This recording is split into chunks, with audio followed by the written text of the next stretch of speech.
আজ রাজধানীর রামকৃষ্ণ বিবেকানন্দ বিদ্যা মন্দিরে সাড়ম্বরে পালিত হল আন্তর্জাতিক দিব্যাঙ্গ দিবস। রাজ্য সমাজ কল্যাণ ও সমাজ শিক্ষা দপ্তর, যুব কল্যাণ ও ক্রীড়া দপ্তরের যৌথ ব্যবস্থাপনায় ছিল এই আয়োজন। আন্তর্জাতিক দিব্যাঙ্গ দিবসের আবহে বিভিন্ন দিব্যাঙ্গ ছাত্রছাত্রীদের মধ্যে নানা ধরনের খেলা প্রতিযোগিতা অনুষ্ঠিত হয়। এদিনের কর্মসূচিতে উপস্থিত ছিলেন রাজ্য বিধানসভার উপাধ্যক্ষ রামপ্রসাদ পাল, পশ্চিম জেলার ভারপ্রাপ্ত জেলা সভাধিপতি বিশ্বজিৎ শীল, আগরতলা পুর নিগমের পূর্ব জোনাল চেয়ারম্যান সুকুমার সাহা, পশ্চিম জেলার সমাজ শিক্ষা আধিকারিক দীপক লাল সাহা সহ অন্যান্যরা।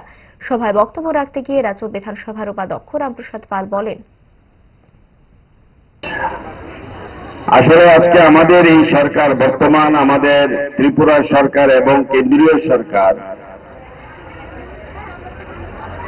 দিব্যাঙ্গ ভাই বোনদের জন্য অনেক প্রকল্প সৃষ্টি করেছে,